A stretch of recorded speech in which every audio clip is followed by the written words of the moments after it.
partner's previous speech, her first contention was that 750 people were shot since the ban was lifted. So when we end the ban, more people died. Her sub-point under that was that assault weapons were made to kill people. So the point of assault weapons is to take as many lives as possible in as less time as possible. So assault weapons aren't made to be carried around.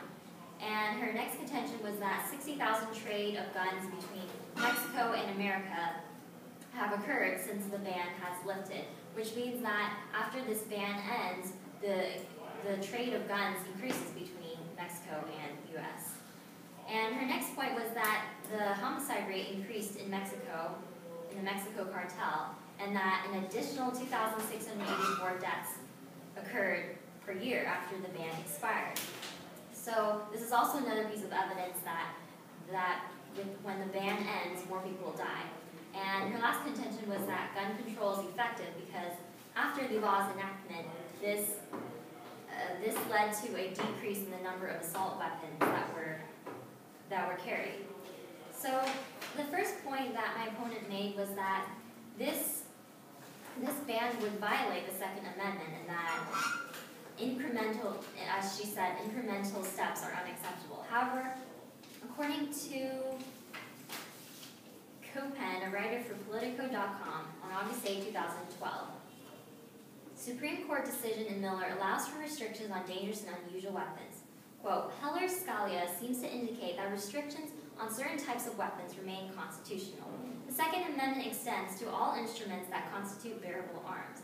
Miller allows for limitations on the right to bear arms, supported by the historical tradition of prohibiting the carrying of dangerous and unusual weapons.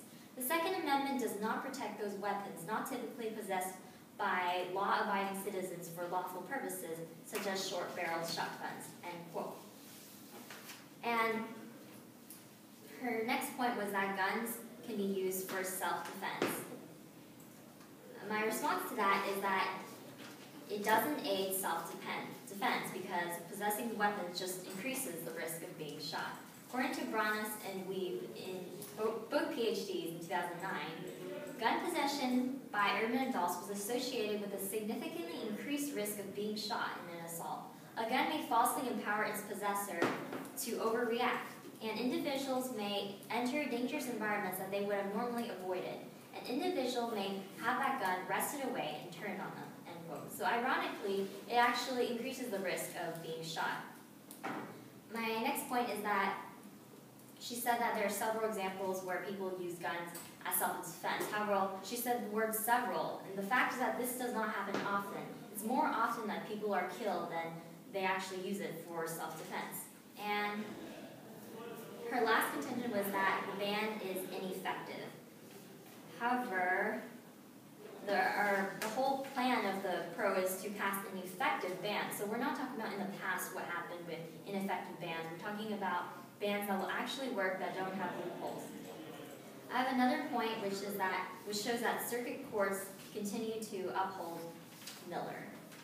According to Dr. Leon, who majored in political science at the Howard University on July 30th, 2012, quote, for more than 60 years following the Supreme Court's decision in Miller, almost every circuit court interpreted Miller as rejecting the notion that the Second Amendment provided individuals a constitutional right to possess firearms, end quote. So every circuit court continues to agree with the Supreme Court in that it doesn't violate their constitutional right.